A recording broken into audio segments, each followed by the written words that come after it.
नमस्कार दोस्तों। आज फिर हम एक नई कहानी के साथ आपके सामने हाजिर हुए हैं। तो कहानी का नाम है अपनी नज़र को बदलो। एक बार एक बहुत बड़ा नेता एक साधु के छोटे से आश्रम में गया। वह साधु के बारे में बहुत सुना था, तो उसके मन में आया कि मैं एक बार जा करके देखता हूँ कि लोग उसकी इतनी तारीफ क्यों करते हैं। जब वह उस आश्रम में गया तो वहाँ पर एक छोटा सा कमरा था, जहाँ पर एक कालीन बिछा हुआ था।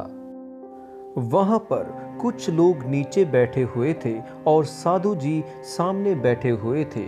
कुछ सवाल जवाब चल रहा था। वह नेता उस आश्रम में आया और उस नेता के साथ में 4 बॉडीगार्ड भी थे और उसकी यही आदत भी थी, जहाँ पर भी वह जाता था लोग अपनी जगह से खड़े हो जाते थे और उसकी तरफ देखते थे, हाथ जोड़ते थे और सर को झुकाते थे। लेकिन यहाँ पर ऐसा कुछ भी नहीं हुआ। साधु व्यस्त होने के कारण उसकी तरफ देख तक नहीं रहे थे।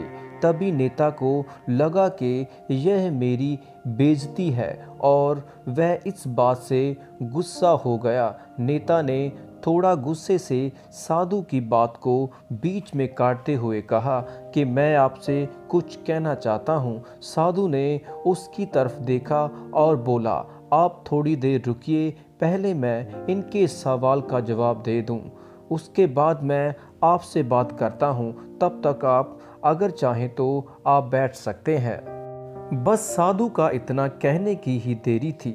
नेता का चेहरा गुस्से से लाल हो गया और फिर उसने अपना सारा गुस्सा उस साधु पर निकाल दिया। अभी तक वह नेता बहुत तमीज़ से आप कह करके बात कर रहा था, लेकिन अब वह तू तड़ाक पर उतर आया था। नेता ने उस साधु को कहा, तुझे पता भी है मैं कौन हूँ और तू किससे बात कर रहा है। साधु ने उसकी तरफ देखा और कहा, मुझे इससे कोई फर्क नहीं पड़ता है कि आप कौन हैं, लेकिन आप जो कोई भी हैं, अगर आप चाहते हैं कि मैं आपके सवाल का जवाब दूं या आपसे बात करूं, तो आपको कुछ देर रुकना होगा। और साधु की ये कहते ही नेता गुस्से से पागल हो गया और वहीं सबके सामने चीखने चलाने लगा, अब मैं तुझे तेरी असली औकात दिखाऊंगा।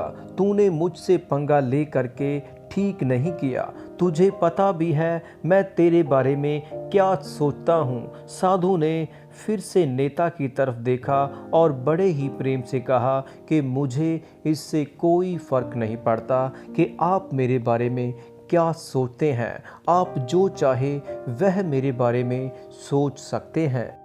फिर नेता ने उससे कहा कि तू चाहे सुनना चाहता है या नहीं, लेकिन मैं तुझे यही सबके सामने बताऊंगा कि मैं तेरे बारे में क्या सोचता हूँ। तू कोई साधु नहीं है, तू एक बहुत ही घटिया इंसान है, तू एक ढोंगी है, पाखंडी है और यहाँ पर जितने भी लोग बैठे हैं उन सबको बेवकूफ़ बना रहा है। तेरा बस एक ही मकसद है, इन लोगों की जेब में जितना भी पैसा है वह सब तेरे पास में आ जाए।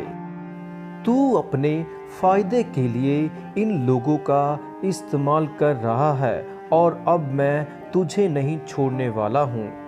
पूरी दुनिया के सामने तेरा पर्दाफाश करके रहूँगा। लेकिन उसके इतना बोलने के बाद भी हल्की सी मुस्कान उस साधु के चेहरे पर बनी ही रही। यह देखकर वह और भी तिलमिला गया और उसने कहा, अब बहुत हो गया, अब मैं यहाँ 1 मिनट भी नहीं रुकने वाला। लेकिन अभी भी तेरे पास मौका है। अगर मुझसे माफ़ी मांगनी है या मुझसे कुछ कहना है तो कह सकते हो। इतना सब होने के बाद भी साधु के चेहरे पर एक मुस्कान थी और वह बिल्कुल शांत था। और फिर उसने अपनी आंख बंद करी और फिर साधु ने अपनी आंखें खोली और हाथ जोड़े और कहा कि मुझे आपसे कोई गिला शिकवा नहीं है। आपके लिए मेरे मन में कोई भी गलत ख्याल नहीं है। जो भी मेरे बारे में आपने कहा वह आपकी अपनी सोच थी, तो मुझे आप में कोई भी बुराई नज़र नहीं आती है। मुझे आप बहुत ही भले इंसान लग रहे हैं। और साधु के इतना कहते ही नेताजी का दिमाग 7वें आसमान पर पहुंच गया। उसके चेहरे पर एक अजीब सी खुशी थी, क्योंकि उस साधु ने वही कहा जो बाकी सब लोग उस नेता को कहते हैं, और वह खुशी खुशी उस आश्रम से अपने घर की तरफ चला गया और जा करके अपने पिता के साथ में बैठ गया। उसके पिताजी ध्यान में थे। उन्होंने पूरी जिंदगी सिर्फ लोगों की सेवा करी और बदले में कुछ भी उम्मीद नहीं किया। तो थोड़ी देर बाद जब उन्होंने अपनी आंखें खोली और देखा अपने बेटे को अपने साथ बैठा हुआ, तो उसके बेटे के चेहरे पर आज एक अजीब सी खुशी थी जो आज से पहले उन्होंने कभी भी नहीं देखी थी। फिर उसने एक एक करके सब कुछ बताया कि आज क्या हुआ, किस तरह से वह आश्रम गया और वहाँ पर क्या हुआ, उसने क्या कहा और साधु जी ने क्या कहा।